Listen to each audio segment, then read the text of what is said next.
Hey, what's going on? How y'all doing? Hope y'all had a great day today.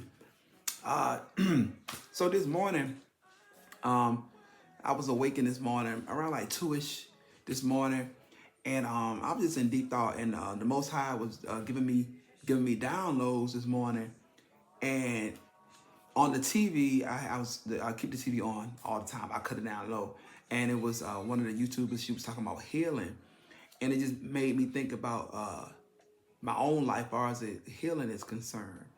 And you may know this. Healing looks different on everyone. And the worst thing that someone can do to another is tell them how to heal and how long that they should heal. Because you're not in that person's situation. You're not that person. Everyone is different. Everyone is different. If someone's, let's say, there was, they're grieving the loss of a loved one person may want to be isolated.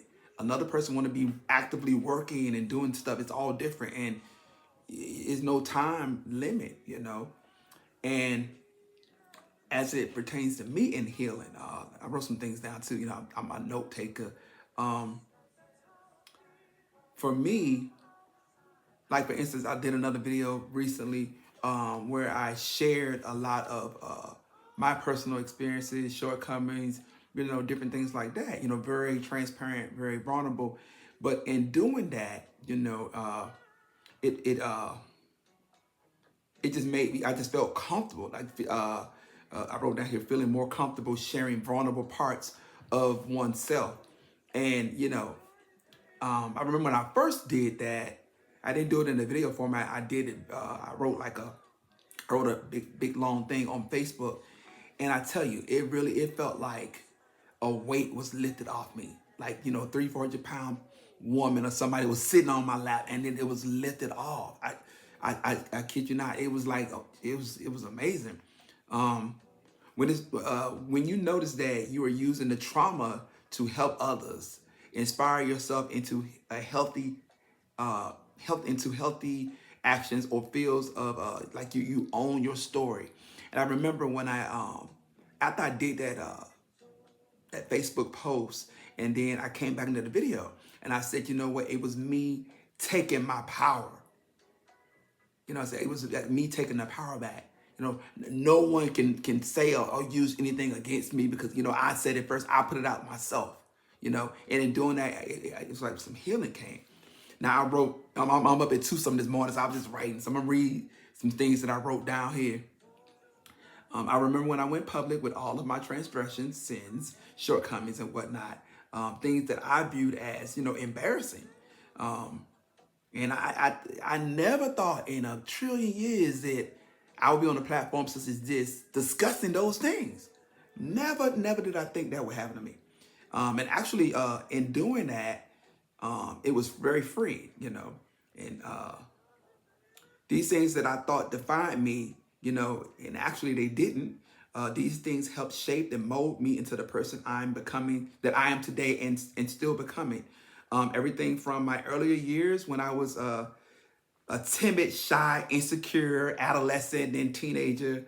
Fast forward to today, and I'm like the complete opposite, like a 180. I'm a social butterfly. I said I'm the ugly swan that turned into like a handsome swan, or I was the frog, and now I'm the prince. James chapter 5 verse 16.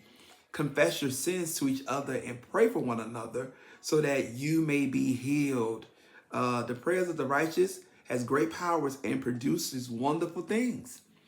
It's a friend. I'm telling you, when you confess your sins, or confess the hidden things, the transgressions, because when you keep it all inside, it's like it's heavy.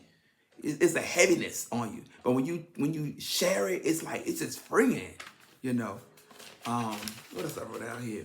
Psalms 103 verses 3-5.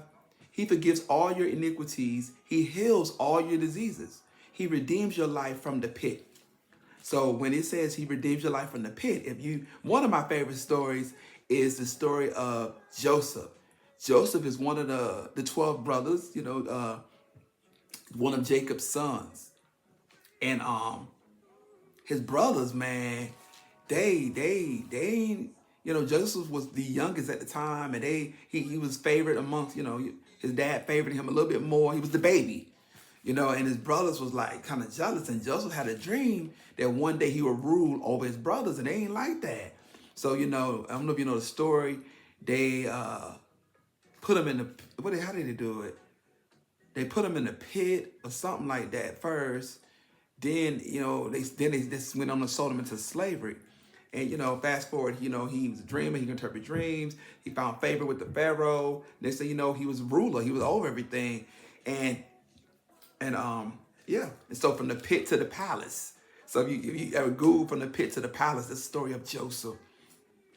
Let's see. What I wrote down here, from the pit to the palace, story of Joseph, overcoming. He crowns you with faithful love and compassion. Then 5, he satisfies you. Oh, this is verse 5 of Psalms 103. This is verse 5. He satisfies you with good things. Your youth is renewed like the eagle. You know what I'm saying? Look, I'm looking 31 and I'm all of 51. So yeah, like I remember a friend of mine, James.